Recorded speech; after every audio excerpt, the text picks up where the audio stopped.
জাতীয় স্মৃতিসৌধ এবং শহীদ মিনারে শ্রদ্ধা জানানোর মধ্য দিয়ে ডক্টর ইউনূস সরকারের যাত্রা শুরু। উপদেষ্টাদের মধ্যে দফতর বন্টন, প্রথম বৈঠক অনুষ্ঠিত। নোবেল জয়ী ডক্টর ইউনূস অন্তর্বর্তী সরকারের প্রধান উপদেষ্টা হওয়ার আনন্দে ভাসছে চট্টগ্রামের মানুষ। দেশকে সংকট থেকে উদ্ধারে সফল হবেন বিশ্বাস সহপাঠীদের। বিএনপি নেতাদের সঙ্গে জাতিসংঘের আবাসিক প্রতিনিধির বৈঠক। বাংলাদেশে মানবাধিকার ও গণতন্ত্রের সংখ্যা কেটে গেছে মনে করছেন নেতারা।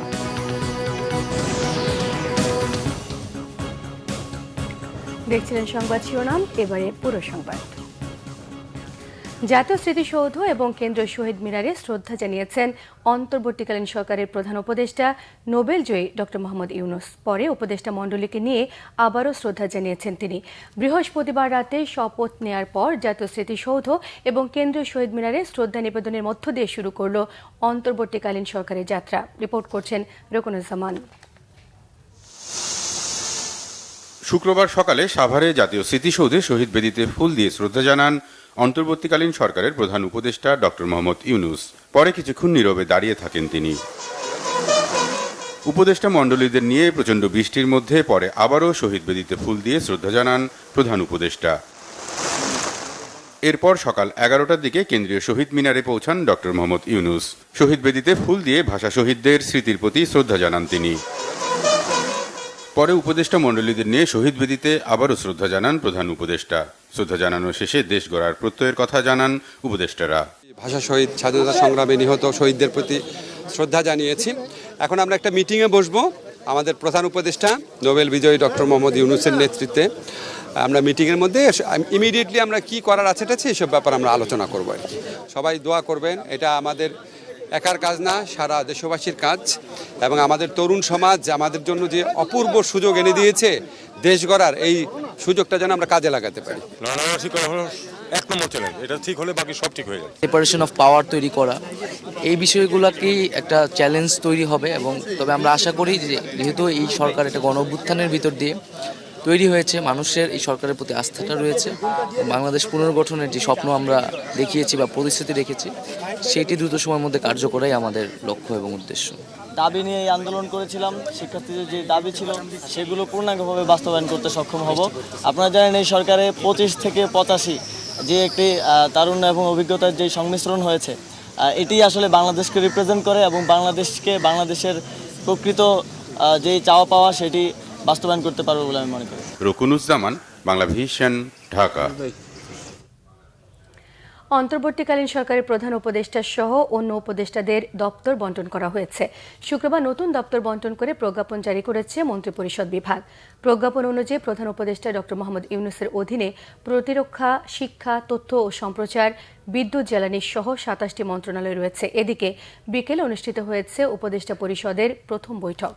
উপদেষ্টাদের মধ্যে সালেউদ্দিন আহমেদকে দেওয়া হয়েছে অর্থ ও পরিকল্পনা মন্ত্রণালয়ের দায়িত্ব। ডক্টর আসিফ নজরুল আইন, বিচার ও সংসদ বিষয়ক মন্ত্রণালয়, হাসান আরিফ স্থানীয় সরকার মন্ত্রণালয় এবং ব্রিগেডিয়ার জেনারেল অবসরপ্রাপ্ত ডক্টর এম সাখাওয়াত হোসেনের অধীনে থাকছে স্বরাষ্ট্র মন্ত্রণালয়।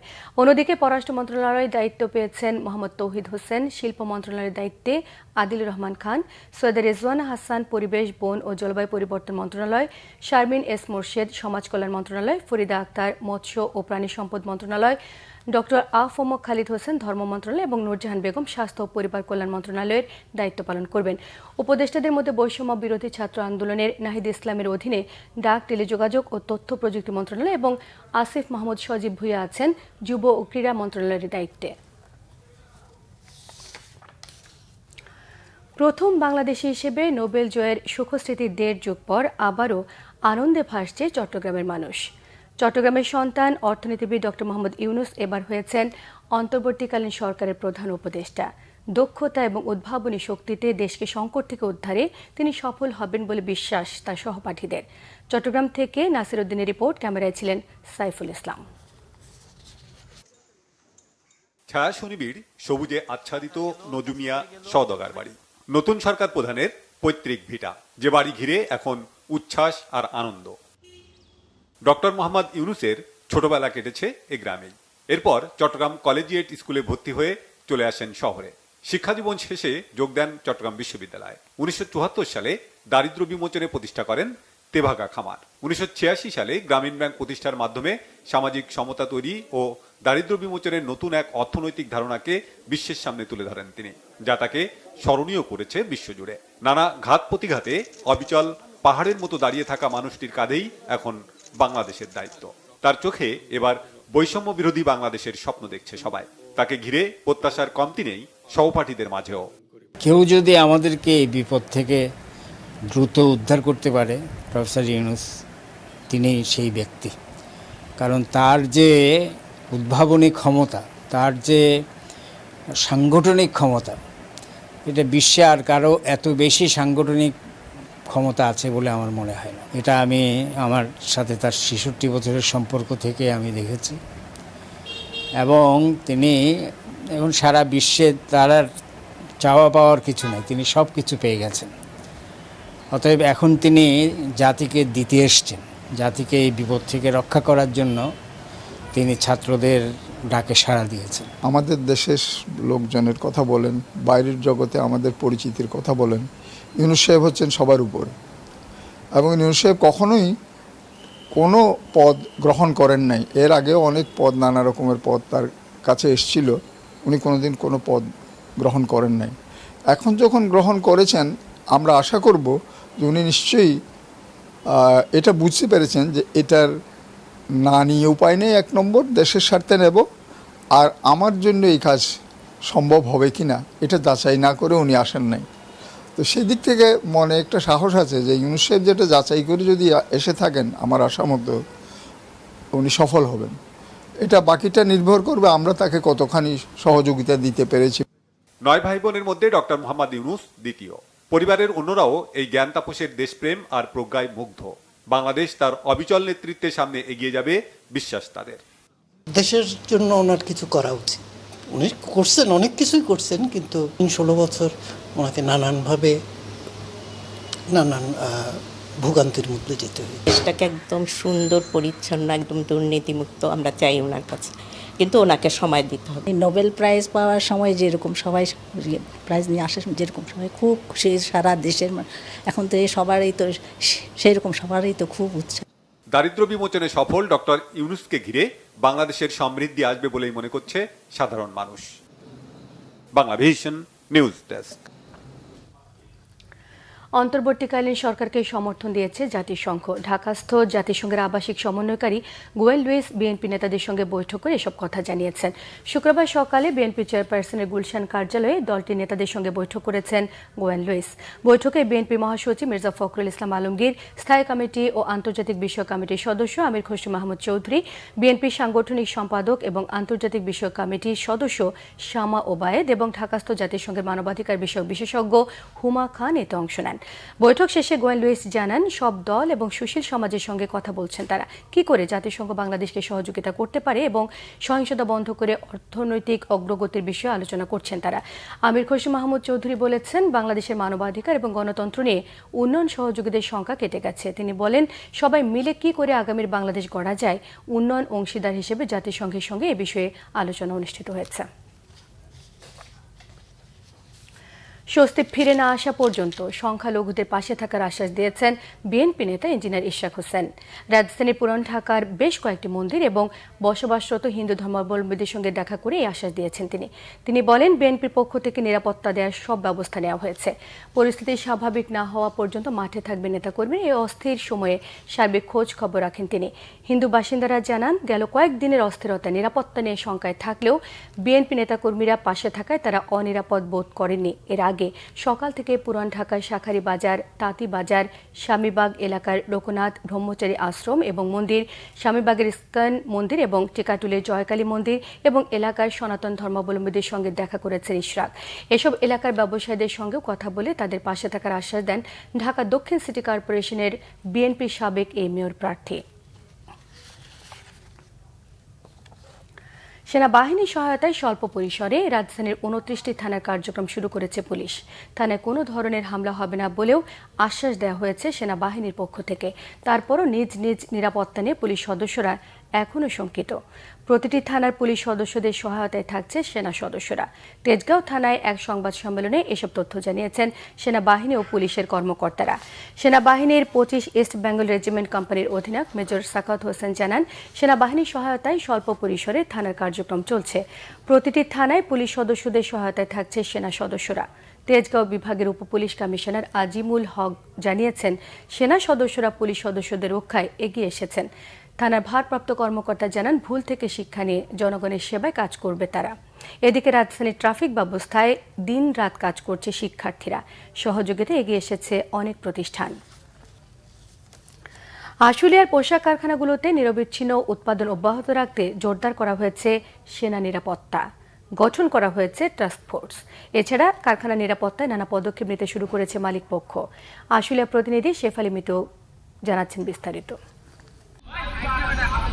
চলমান সহিংসতায় আশুলিয়ার পোশাক কারখানাগুলো বন্ধ থাকে বেশ কিছুদিন। অন্তর্বর্তী সরকার শপথ নেওয়ার পর খুলতে শুরু করেছে কারখানাগুলো। কঠোর নিরাপত্তা নিশ্চিতে কাজ করছে সেনা সদস্যরা। স্বস্তি ফিরেছে সাধারণ মানুষ সহ কলকারখানার কর্মচারী কর্মকর্তাদের মাঝে। আমরা কোনো আন্দোলন চাই না, আমরা চাই আমাদের ফ্যাক্টরি ভালোভাবে চলুক।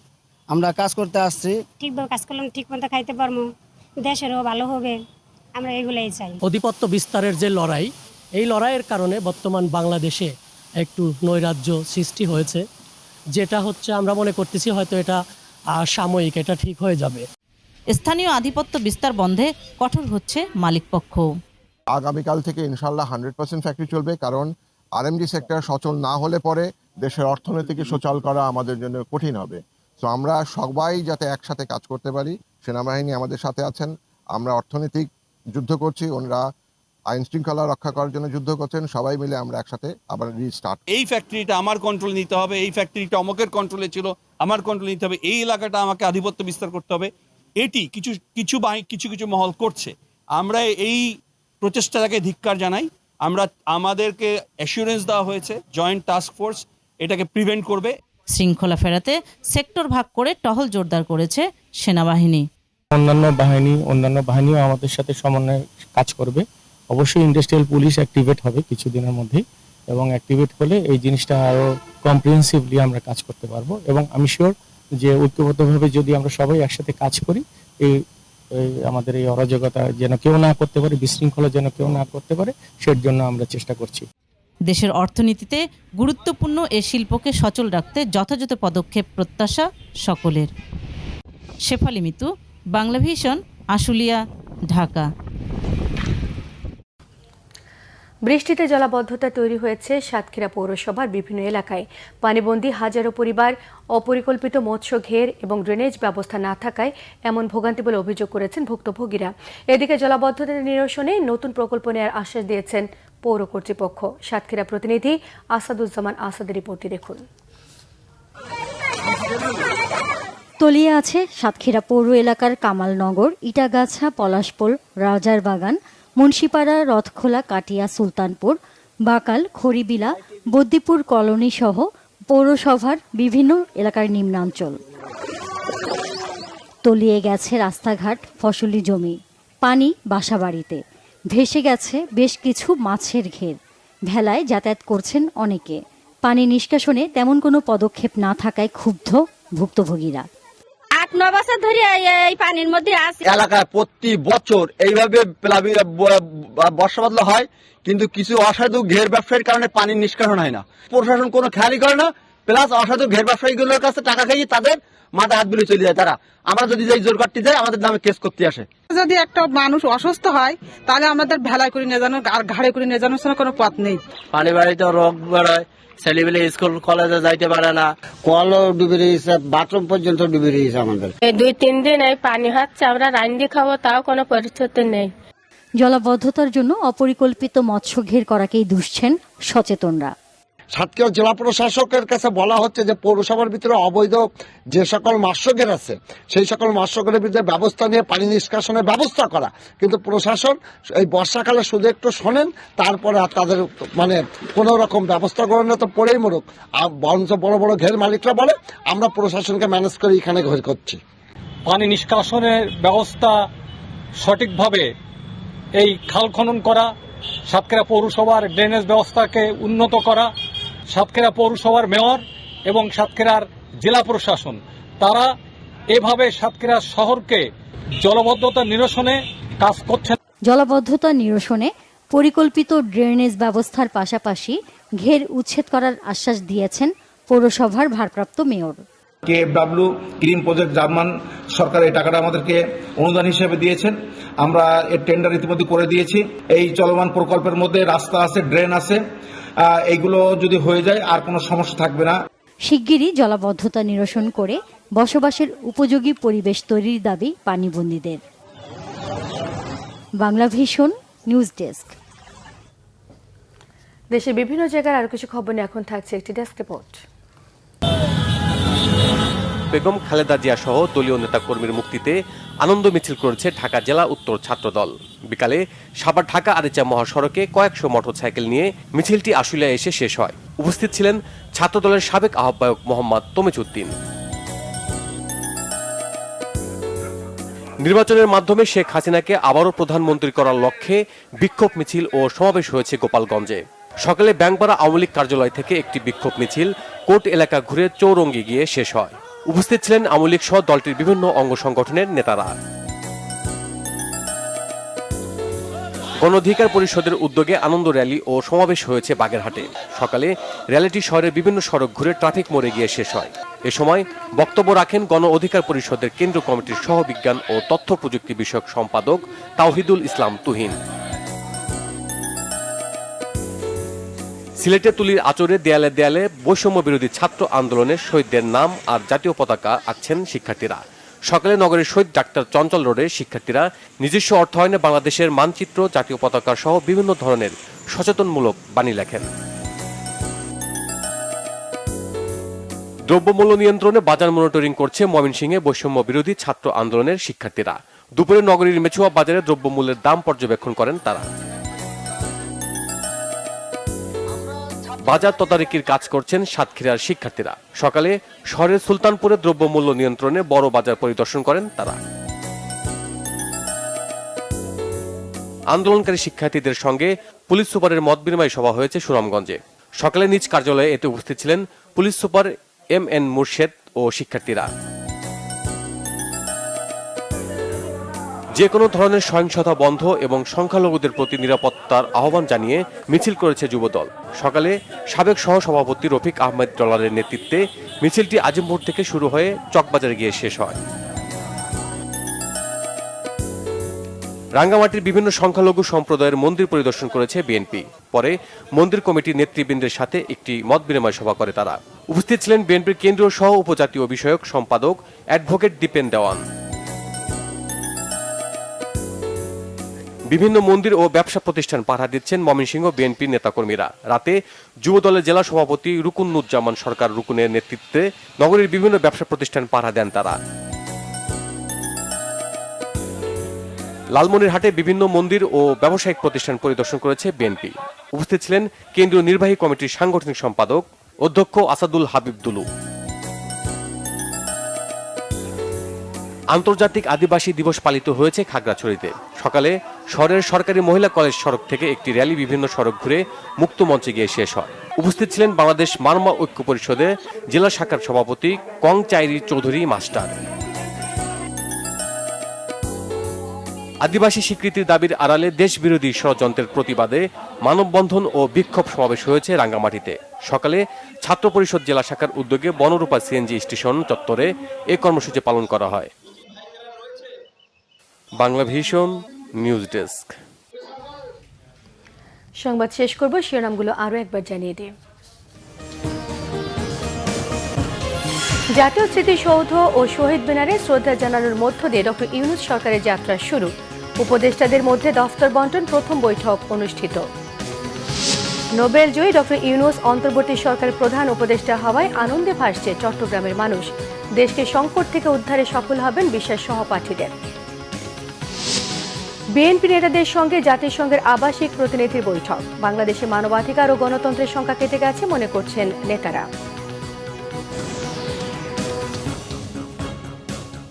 এই ছিল এখনকার মতো। পরের সংবাদ সন্ধ্যে 7:30টায় দেখার আমন্ত্রণ রইল। এছাড়া বাংলাভিশন সংবাদ ও সংবাদ সংশ্লিষ্ট অনুষ্ঠান দেখতে ভিজিট করুন www.bbnews24.com, facebook.com/banglavishnnews, সাবস্ক্রাইব করুন youtube.com/banglavishnnews। সঙ্গে থাকায় সবাইকে ধন্যবাদ।